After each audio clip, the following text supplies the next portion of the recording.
This video is about OET listening part B. Today, we are not just going to discuss about this OET listening part B. We are exposing it because let's be honest, this part of the test is a real trap zone. It looks like short, right? Just 6 questions, each around 45 seconds, 3 options. How bad could it be? But here's the truth that most people miss. OET listening part B is not testing how much English you know. It's testing how quickly your brain can detect the speaker's intention, not just their information. And that's where even advanced candidates stumble. So today's video is all about reading between words, catching those subtle tones, shifts, and logical cues that decide your score. The first one is the hidden skill. I call it as a micro intention detection. Because in part B, you don't have time for big ideas. You're catching tiny signals. Each 45-second audio has one micro intention, something the speaker is doing through their words, like warning, correcting, suggesting, emphasizing, or redirecting. Most people listen for what they are saying, but high scorers listen for why they are saying it. Let me show you a quick example before we jump into our first OET style question. For example, if the nurse says, let's make sure the patient's chart reflects the updated dosage, please.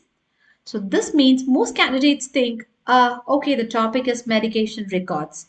But the hidden intention is she is instructing the listener to update it. So if one of your options says she asked the colleague to record the new dose, that's your answer. See, it's not what, it's why. Okay, let's move on to the first strategy, the 5-second focus reset. Before the audio begins, don't waste time reading every single word in the options. Here's what pros do differently. They look at the verbs only. For example, advises the staff to avoid the mistake, explains why the issue happened, suggests a way to manage the issue. As I told you, the pros look differently. They look at the verbs. So you don't need to read the nouns, just circle the verbs. Advisors, explain, suggest. That's your listening lens. When you hit play, your brain is already tuned to detect tone, advice, explanation, and suggestion. It's like adjusting your radio to the exact frequency before the music starts. Okay? Now, let's move on to our first example. Let me play this for you. So please listen carefully. Morning everyone. Before we begin our rounds, I'd like to quickly go over Mr. Clark's case. That's room 12. His catheter was removed yesterday afternoon. Since then, he's mentioned some mild discomfort, mostly when moving around or sitting upright, but no other complications so far. I've checked with the urology team earlier today. They reviewed his notes and aren't particularly concerned right now, so there's no need for immediate intervention. However, let's make sure we keep a close eye on his urine output throughout the day. If you notice any reduction, discoloration, or if he reports more pain, please document it and let me know right away. And remember, his antibiotics course is ongoing, so ensure it's administered on time, no missed doses, please. Other than that, continue with regular monitoring as usual. Thanks, everyone. Okay, here is the question. What is the nurse mainly doing? The first one is warning staff about a potential complication, advising staff to monitor and continue treatment, reporting that the urology team will reassess the patient. There are 3 options given, and the correct option is option B, advising staff to monitor and continue treatment. I'll tell you why. Her tone is very calm, practical, and procedural. She's reminding staff to observe and continue current care. There is no sense of alarm or escalation, which rules out warning or reporting.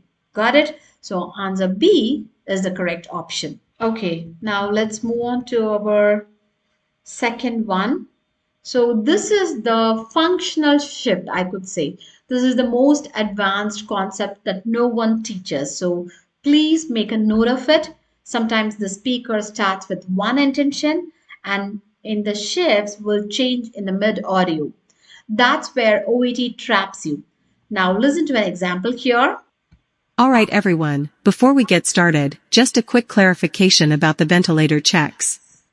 Some of you might still be following the old protocol, which required you to double-check the pressure settings manually every hour. That was necessary for the previous machines, but since the new ventilator models were installed last month, the system now self-calibrates. So, from this week onwards, we only need to verify the pressure settings once, at the start of each shift. You don't have to recheck them unless the machine flags an alert or you notice a sudden change in the patient's condition. However, that doesn't mean we ignore the readings. Please continue to monitor oxygen saturation levels and respond as usual to any significant drops. So yes, less manual checking, but the same vigilance with the patients themselves. The question is, what change is the speaker communicating? The options are: the frequency of checks has increased, the equipment requires less frequent manual checking, staff must monitor saturation more frequently. And the right option is, the equipment requires less frequent manual checking. The speaker contrasts old and new protocols. Okay, the new machines require less manual checking, and if you listen to the audio, she told that we only need to so and so. Okay, so that signals simplification. That's a classic functional shift that you need to look for. Now let's move on to our next one. This strategy is the emotional echo technique. So you have to listen to the speaker's emotional echo. The tone often gives away the purpose before the words do. When someone sounds reassuring, they are clarifying or justifying, isn't it? When they sound authoritative, which means they are instructing. When they sound concerned, they might be reporting or alerting. So let's test that skill. Let me play this for you. Listen to it carefully. I know a few of you were quite frustrated with how long Mrs. Khan's discharge took yesterday, and honestly, I understand. We prepared her paperwork well before lunch, but when her glucose levels fluctuated in the late morning, we had to hold off until things stabilized. It meant pushing back 2 other discharges, and I realized that disrupted the afternoon schedule. But please remember, patient safety always comes first. Releasing her too early might have meant an unnecessary readmission later. So yes, it was inconvenient, but it was the right call. Thank you all for your patience. I really appreciate how you handled it calmly despite the delay. The question here is, what is the speaker's main purpose? Option A, justifying a delay in patient discharge. B, apologizing for the inconvenience caused. C, instructing staff to prioritize safety in future discharges. So the right option is justifying a delay in patient discharge because the nurse tone is calm and explanatory. She is reasoning, not apologizing or giving future instructions. She is explaining why the decision was made. Okay.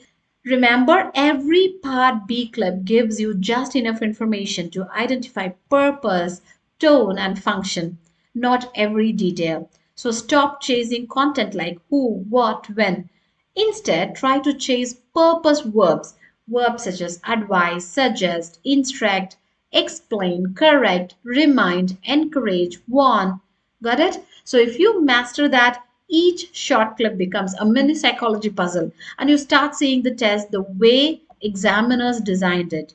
So here's your real takeaway. OET listening part B is not about catching medical vocabulary. It's about catching human intention in professional speech. So that's all for today's video. Kindly like, share and subscribe for more OET tips. See you in the next video. Bye for now.